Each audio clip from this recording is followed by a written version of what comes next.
Hello, my name is Eddie Tofpik. I'm Head of Technical Analysis and Senior Markets Analyst at ADM Investor Services International Limited.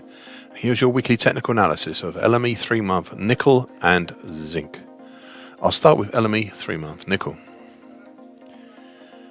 As we moved out of the calm of April, maybe the eye of the hurricane if you will, prices started to head lower in May. The market dropped down and out of the zone between what had been the very recent 50% Fibonacci line at 33,860 and also the 61.8% Fibonacci line at 32,250 of the same move. Now, 2 weeks ago, prices challenged and broke down through the short medium moving average, currently 31,388. Last week, prices started by dropping sharply down and then through the April 2011 high at 27,955. This week, prices have moved further down through the May 2011 high at 27,330 and significantly down through the slowly rising medium moving average, currently 27,040. We're now in a fairly free zone that stretches down to the August 2011 high at 25,195. Now, this level is an interesting level. You see, other than just the fact that it is a significant high in the past, it also is the approximate start level from where we had the huge rally in March and its ghost highs. Hence, we will be back to where we were in late February. One final point I'd like to discuss: should prices get down to these levels, then this would not only bring in the late February low at 23,855 into play, but also the long moving average, currently 23,255. An amazing situation given where we were back in early March.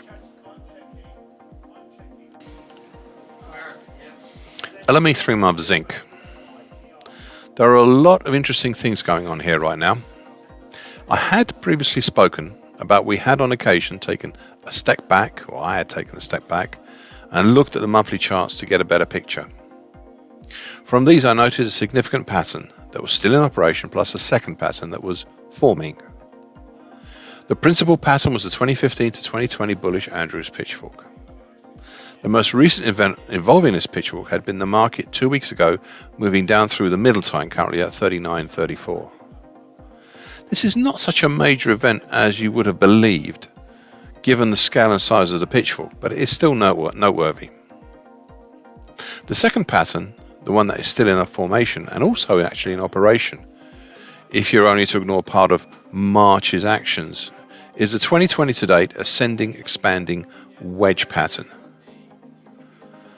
That's currently 34.54 to 46.85. This is a very, very important pattern, as I will soon show.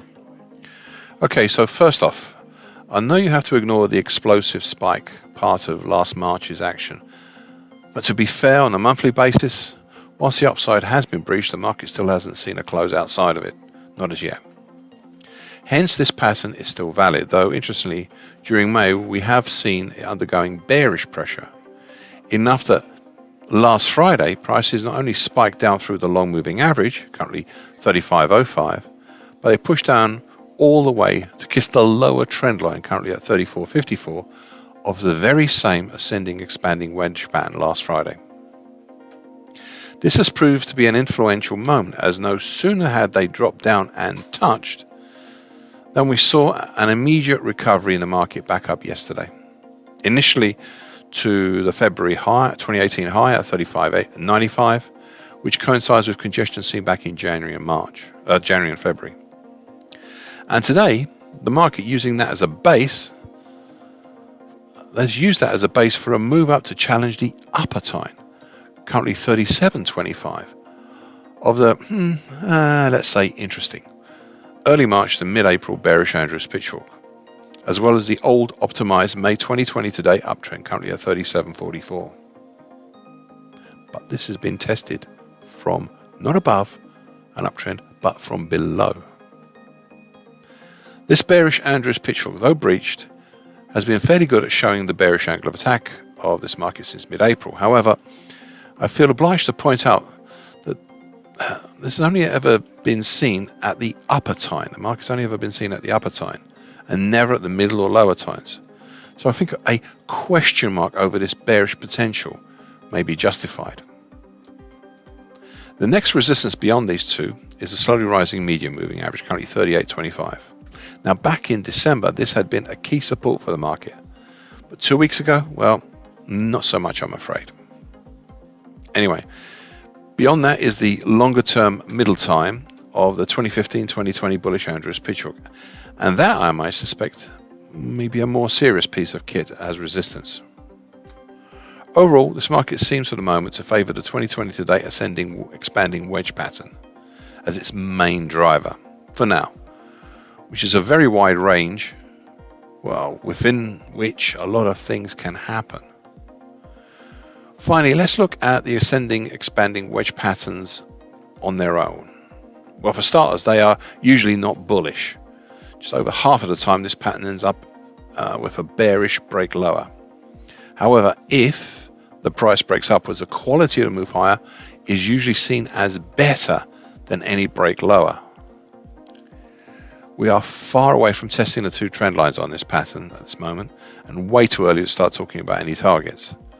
However, as we seem to be all, well, within this large pattern, I still thought you ought to know these things ahead of time, just in case we see a sharp move. Thank you for listening. This weekly broadcast gives the essential market patterns and consequences. Please be aware of the risk disclaimer posted with this broadcast. Copyright is Eddie Tofpik and ADM Investors International Limited. And here comes the final bit.